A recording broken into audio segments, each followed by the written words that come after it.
Okay, so just to kick things off. Do I have to look in the camera? Or? No, you can look Okay. wherever you want. Okay. Yeah.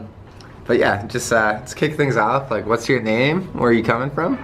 I'm Lena. I'm from Germany, and yes. Nice. Oh yeah. Word. And you're out here in Medellin, Colombia, right? Like, how do you end up here? I decided to travel the whole of South America, and yeah, it's a part of it. And I started in Ecuador, and then I came to Colombia, and Medellin is a great city to start to. Oh yeah. To be, yeah. And how long are you traveling for?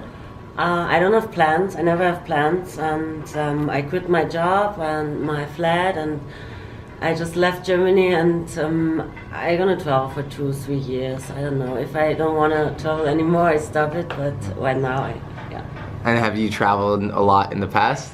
Yes, I started traveling very early with my family, with my father, and yeah, I traveled a lot. I did a world trip in 2015 for 1 year in 12 countries, and yes, right now again. I love traveling. And is that kind of like traveling with your father at a young age? Is that kind of what like got you the travel bug? Like got you into it? My father teach me how to travel. He teach me how to travel on low budget and with backpack, and how to be in contact with local people, to see the real country, to see the real culture. Yeah. Is there a really like weird like, what's the most different place you've ever been to where you really like feel like an outsider in a way? Africa. In Africa, yeah. see. In Cameroon, and because there weren't so many tourists. Cameroon, and in Kenya as well, Tanzania. See. And what was so like, you got there and you were kind of like, my mind's blown, like this is crazy. Like Yes. what was like so, like different about it? Yeah, I arrived, I remember I was like 20 years old, and I arrived to Cameroon with my daddy, and in the airport, and there were all the African people just following us, and it was like a culture shock. I was in the first moment I was afraid, because what's happening here, and because we look so different, the color of the skin and everything, the food is different, and Africa is the most. It's another world. Yeah, it's another world. I still need to go there. Just needs to get a lot of shots, and it'll be good. Yeah. And so you're traveling for 2 to 3 years. That's like a long time. Like, how are you able to do that? Like, have you been saving up money? Yes. Are you working? Like how does one ever do that? Everyone talks about like, my dream is to travel the world, right? But a lot of people think a big barrier is money. You have to make a lot of money, and then maybe later on in life I'll travel. Like, how are you able to do that right now? I came back from my world trip in 2016, and I came back to Germany, and I just started to work a lot. Like, I'm a social worker, and I worked 40 hours in a week and a day. And then in the night I was working in a bar, and I didn't go out. If I wanted to have a coffee with friends, I prepared the coffee in my place. We went outside because it's more impressive. cheaper, and no cinema, no parties, and I ate a lot with my family, so my mom paid for the food actually, and I did Airbnb, and got a lot of money with this in Germany, and 1.5 years, and I saved enough money to travel again now, and it was well worth it. And do you to anyone that's kind of you love traveling, right? Yes.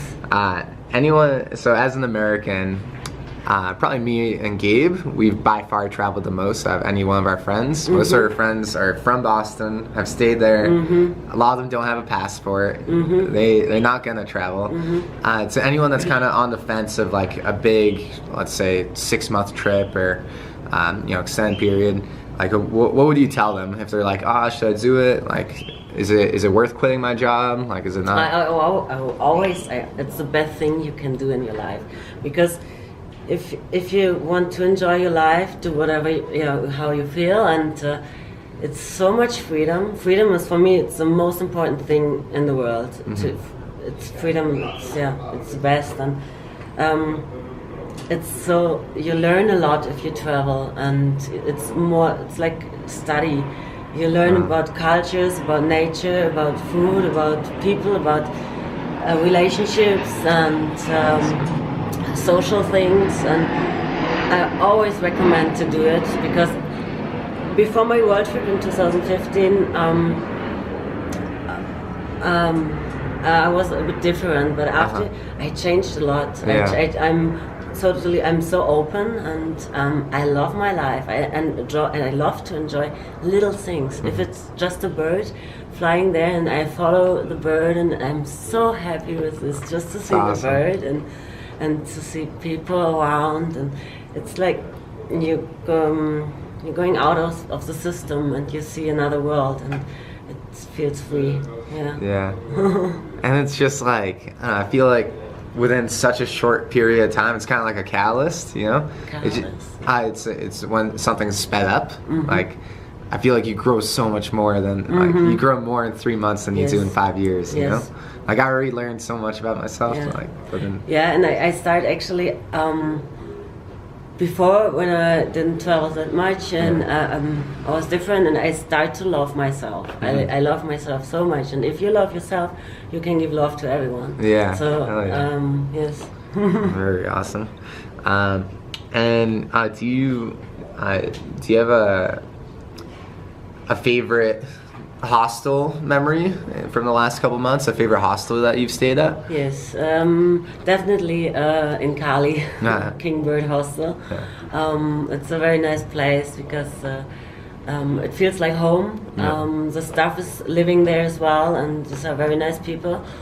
And it feels like home. You have a couch, Netflix, and a balcony, and you're going out with the local people. So there are always local people in the hostel. They're coming there and take you, and they're friends. It's not, doesn't feel like they're working.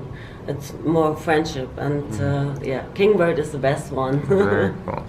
And just as a general question, like why even stay at a hostel? Like a lot of friends back home, I feel like that, that movie Hostel that came out like 10 years ago? You ever watch it? The movie Hostel? The scary one? Yeah, I know. I feel like ever since that movie, like all Americans think it's like that. No, really? Yeah, I mean, there's no hostels in America. You notice that? None. There's like none. I'm telling you. I didn't know. So a lot of people are like sketched out by it. Like why do you like staying at hostels, just as a general sense? Yeah, you meet people. You meet people in the same way. They're traveling, and you meet people, and it's so easy to get in contact. The first you see a person, and you say, "Hey, hi, I'm Lena. Where are you?" And it's so easy to make friends, and you meet a lot of nice people. Travelers are always open and nice, and have nice experience to share, and you can learn from them. And hostels it's awesome.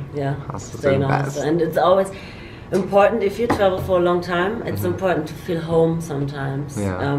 And to have a kitchen to cook, and to do usual things like back home.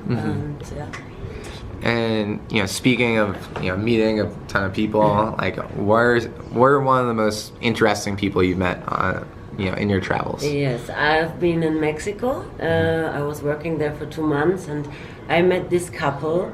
They were traveling in a big camper van for 10 years. Wow. A total of South America for 10 years, and they invited me in the camper van. It was like a home. It's a big home. It was a bus, actually. And they invited me, and we had a coffee, and they had a dog and a daughter. And this daughter born in the trip. She was 5 years old. And the mom, she teach her. Like homeschooling, and very cool. And they were just traveling, and this girl was amazing. just right next to us was a palm tree, and she was climbing up the palm tree, and like a monkey, because she grows up in the nature and in the world, and she was so open, like cool. Was talking a lot, and yeah, she could speak English and Spanish, and was 5 years, and amazing family. And one day I would love to do it, like that would be awesome. With a person to travel in the camper van and just live, not to travel, to live it, to live this life, to keep going, and you have your home always with you, and do you, speaking of home, do you ever like get homesick? Like you're traveling for a long period, like ever miss anything about home? I love my family. It's my family is very important, and my nephews for sure. They're growing up, and I can't see how they're exploring the world. And I miss my nephews a lot, but we always Skype, and I talk to them. I send them postcards from all the animals I see on my trip, and like they're collecting the postcards. And we are in contact, and it's okay. I know I am gonna go back one day, and I have them in my heart, and it's here, and But homesick, not really, because there's so many things happening. Yeah, it's an adventure every day. You don't know what's going on in this day, and I don't have time time goes by very quickly. No time to be homesick. Yeah, I feel that. You love traveling, and for the most part, it's awesome. But have you been in any situations where you felt very unsafe, like any like dangerous situations you've been in? Yes, I've been in Africa with my best friend, and we did the Kilimanjaro hike, and after we traveled from Tanzania to Kenya, and then we went to Nairobi, that's the capital of Kenya, and we had a coffee, and then we smoked a cigarette outside. And the police came and stopped us. We were not allowed to smoke, and they tell us we have to come with them to the police station. And we didn't know what's going on. And in the same time, I was googling and checking out what's going on. We are not allowed to smoke here. And Google said 4 years prison for smoking a cigarette in Nairobi. What? And I told this to my best friend, and I said, Jenny, this is 4 years prison. And the police told us as well, yeah, you're going to prison now. And we were like, what the fuck? And so we had to follow them to the police station, and it was like 4 hours fight. We were sitting in the bench, and it was like in the movie. There was a little fan, like, and this fat police guy with his book, not even a computer, with his book, and he was like. He said, "You are Muzungu." Muzungu is like a bad word for white people. And we said, yeah, and sorry, please let us go. And we were fighting all the time. And I was crying already because I thought I'm going to prison, and I was thinking about my father. He has to come. He has to rescue me. And then I told them they can have my phone, my money, everything they want, and then they asked, okay, what else can you give? Bribe. Yeah. And my friend and me, we were crying, like, oh my fuck, what's happening here? Her face was white, and she said, Lena, I can't do this, I can't do this.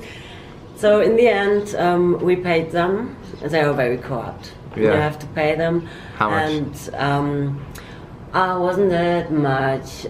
All the money we had, because there came a girl, a woman, a local woman, and she was screaming in Swahili. And she came into the room, and she was screaming like, what's going on? And one guy said, Jenny, Lena, come with me. And you have to come with me. And Jenny was like, oh my God, now they're going to separate us. Oh my God. And then he said, give me all your money you have right now and go. And so we did it, and we just left, and we took a cab to the next big hotel, to the rooftop, and we had a cocktail. Wow. And it was like, wow. And the next day we fly home, and this was my first time in my life. I was very happy to fly home. Never before I was happy, but in this time I could be in the prison. Yeah. Like, what the fuck? No. That's wild. Yeah. Holy fuck. Yeah, that's crazier than any of my Yeah. stories. Yeah, and there are others. Like in Cambodia, I took a night bus, and there was this creepy guy, and I had to share my bed with him. Oh. And I took a sleeping pill before. Oh no. To have like sleep all the night, and he was very creepy, and he started to touch me, and it was hard to handle this. And this happen a lot. You Yeah. have to, as a woman by yourself, you have to be very strong, and yeah, there are men around every time. Yeah. It's hard. Damn, that's creepy. Yeah. Let's keep on going with the crazy situations. Do you have a craziest like night out you had? Night? Yeah. Craziest night. There are many, for Yeah, sure. let's just hear one. But I love this kind of nights when I'm in the nature with a lot of people. And for example, in Indonesia, we were like 20 people, and we went with a boat to a little island. We made a campfire. And in Indonesia, are mushrooms legal? And that's awesome. you can pick the mushrooms up in the way. Like, Wow. and it's legal. And so we made mushrooms spaghetti. And we ate the spaghetti, and everyone was like high and happy. And then we went for a swim. Naked swim or regular swim? Wait, huh? Naked swim or regular swim? Like underwear. Okay. Yeah, we haven't had a bikini or something. Yeah. Underwear and some naked, and we went for a swim, and the water was full of plankton. You know plankton, and it's like everything's glowing, Wow. and if you move your body, and it's like stars coming out of your fingers, and That's so we had like. Got it? And then we were diving, and you can see all the stars, and Wow. it was so That's beautiful. insane. We spent Holy 2 fuck. hours in the water, just enjoying. Wow. And yeah, it's I like this more than to go out in big cities. Yeah. Or more this experience. I feel that. And yeah, we had a guitar and like campfire guitar and mushrooms and some beers and music. It's perfect. That's very and cool. nature around. Wow. And speaking of nature, what's your favorite nature thing that you've done? So the most incredible nature is definitely in New Zealand, because it's so different. You have palm trees and the ocean, and then you have the big mountains and a forest, and it's so different. The nature, it's beautiful. And the Kilimanjaro is awesome to go hiking 7 days to the top of the Kilimanjaro, and there's just snow around and clouds, and it's incredible. Nature is beautiful everywhere in the world, and yeah, I enjoy nature. Very, very awesome. And do you have like what's like the biggest act of kindness that someone's done for you? Like, you see, like, I was in Thailand once, and there were the worst floods in 20 years, and I had a cut on my foot, and I basically had all these people helping me out to like get me across the floods, and like they were carrying me, and it was just like an amazing experience. And I was like, wow, like people are so nice, you know. Like, do you have like that kind of experience where like people really helped you out when you were in a time of need? Yeah, it's always while traveling, because the most that's one thing I really learned about traveling. The most people in the world are good people, and everyone has a good heart, and so I need to think about it. There are many situations, but it's just like little things. If you travel by yourself as a girl and you walk down the street and the people invite you into the houses, and they give you food, and there are so much hospitality everywhere around, and yeah, I don't know. I have to. There's so many nice people, so many kindness in the world, but right now I don't know exactly the best. Yeah. People, I feel like that's one thing that people always forget. Well, like they always misconstrue. They always think that it's going to be really dangerous and scary, and everyone's going to be out to get you type of thing. But in reality, everyone's nice. Yes. Like for the most part, like 95% of people. Yes. Even Yes. with Airbnbs, it's like when you Airbnb, 90% of people are awesome, and then 10% are like okay, and 1% might really suck. Yeah. You know? Yeah. Okay. So if you could have like a soundtrack or an album to this trip, or to your travels, what would it be? Just one. I can ride my bike with no handlebars. Okay. No handlebars. No handlebars. You know this song? Yeah. I love it. I love that song. And what's one thing that you can't travel without? I have a big blanket, like huge. Yeah? And it's from India, it's beautiful. There is a mandala inside, it's a big mandala. And this blanket is so useful. It's decoration.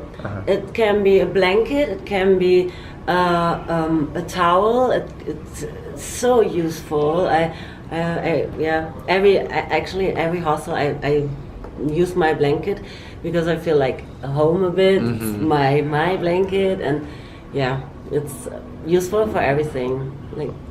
That's a good one. It's a dress as well. You can take it as a dress, or it's huge and beautiful. Nice to if you are somewhere, you put it and you can see this nice mandala, and Yeah, there's something about a sheet that's just not enough, you know? Yeah. Like, I always like having a blanket. Even if I'm really hot in the room, I always like having it, you know? Do you have a favorite... Hola Adam, buenos dias. This is Adam, say hi. Come here. Yeah, you can join the fun. Hello. We met while traveling. Yes. Where do you guys meet? We met in, oh god, I forgot, Salento. Salento, Yeah. And we had a lot of fun so far. Yeah, it's good fun. It's good fun. One last... let me just look. Thing you can't do without. Oh yeah, do you have a favorite? What's one of your favorite places you've been to? One of them, not your favorite, but favorite destination. That's difficult to say because there are many nice different places in the world, but I really like Myanmar and Mexico and New Zealand. Okay. Yeah, and places in Africa as well. Like every place is different, and Nice. Yeah. And last question, what's your travel goal? Do you have a big travel goal in mind? Right now in this travel, my South America travel, my goal is to go to Antarctica. But it's fucking expensive and I don't have the money to do it. But I have the key. And with this key I can do whatever I want, and I'm sure I'm gonna do it.